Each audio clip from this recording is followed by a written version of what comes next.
you want me to hold it up? No, Gunvor Jøsendal, you are part of a group here at the Copenhagen Startup event. What project are you working on? I'm working on a project called Milkman, and we're wanting to start up a company that works with coming up with ideas and solutions for small companies, innovating on their business model and their offerings. And what's special about it is that rather than waiting for the small companies to come to us and identify their needs and say what they see of the need already, we wait until we come up with a solution that we think is valuable and interesting, and we approach them and pitch it to them. So you have some ideas hidden away which you then say... Bunch of ideas. I think it's, the idea came from me and a fellow student of mine. Is it? Yes. And we come from a school that has a bunch of creative people, and there are a lot of ideas being thrown around all the time, a lot of great ideas, a lot of ideas with a lot of business potential. But at the end of the day, we don't really do a lot of them. And most of the time it's just because it's a great idea, but I don't know anything about this business. Or it's a great idea, but I don't want to be in the cleaning service business. Or I don't really want to be in the bakery business. I just like this idea. So it made us think about this, a different approach to creating these ideas and doing what we're good at, which is conceptualizing them and packaging them and kind of finding potential, and then actually delivering it to the small businesses that don't have the ability themselves, or don't have the resources themselves to kind of invest in things like innovation or branding, the kind of hiring big agencies to do this. So we figured out, okay, let's do that. Let's package our ideas and give it to those people who actually know their business and need it, and do it for free. Say, you can have this for free, and then you can give us part of your revenue, or... So it's some form of franchise or licensed business or something? Exactly, something like that, depending on that. But I mean, most small businesses do not have the capital to do that. No. So when you get a license fee in, which is what, based on their turnover, or... Yeah, it could be based on their turnover or their profit. It could also be based on leads. For example, how many customers are referred to their product. It very much depends on the concept, obviously, and what works for the business, what works for us. And there is sort of a principle or a guideline for all of the products that we produce and that we come up with, that the most valuable thing here is the idea. So we build a concept, but the most valuable thing in it is the idea in it, and the frames shouldn't be too complicated or too expensive, for example. So we're using our resources into the conceptualization of an idea, and we're also giving them, obviously, then a concept that's based on an idea, meaning that they don't have to spend a lot of resources building up a new branch or producing new machinery, because what they need to do is communicate this idea and this concept that already relates to their original offer to their clients or to new clients. So your capital investment is in your ideas, your immaterial rights. How would you protect them?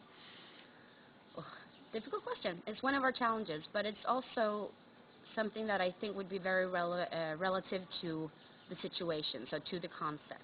Because we've been talking a lot about how to scale this, and there is one option, obviously, that goes along the lines of just getting as many ideas as we can in different arenas, but there's also actually taking our own idea. When we see it's working for one small business, then it's also possible to scale using the same concept different places, thereby sort of also reusing our own ideas. You're maximizing your own ideas, yeah. Exactly, and at the same time, I think the way we've been talking about it a lot now is also just sort of acknowledging the fact that, yes, if it's a great idea, sure, someone else will steal it and use it and copy it.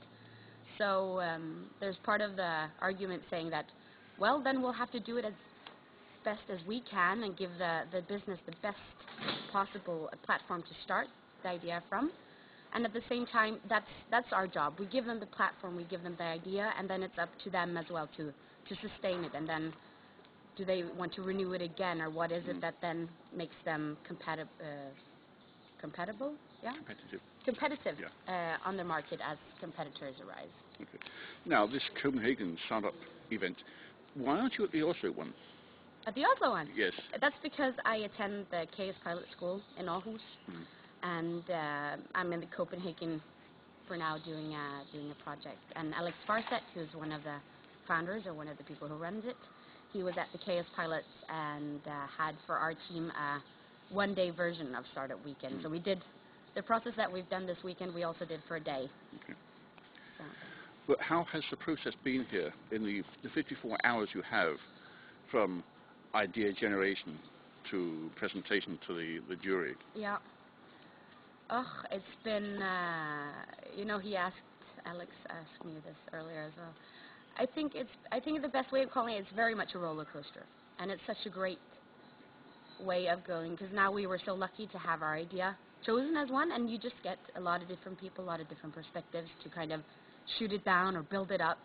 People that see problems that we never thought of and potential that we never thought of, which means we use a lot of time, or at least in our group, we use so much time clarifying what is it exactly, what's core here, what's important and what's a fancy add-on, and what's important to me and what's important to you and what's important to the idea, all of these things. So, and I think these kind of discussions are also the kind of things that makes the process go up and down, where the energy is so high at some points, and then at other points everyone is kind of flat out and like, what happened? And then we kind of pick it up together. I'm guessing that that's something that a lot of the groups can recognize, the ups and downs of thinking that we understand each other and then realizing that we don't, but at the end actually being better off because of it, because that showed us something new, a new potential or a new threat with our idea. It's about 4 hours to the jury presentations. Yes. You have 5 minutes for a presentation, 3 minutes of questions. Are you standing up and doing the presentation? I don't know. You don't know? We still haven't decided who. We decided it should be one person, but we hadn't decided who. Yeah. I don't know. It might be. I have my thoughts, but I will share them with my group. Gunvor Josendale, thank you much indeed. Thank you. This is Michael de Laine for the Copenhagen Voices.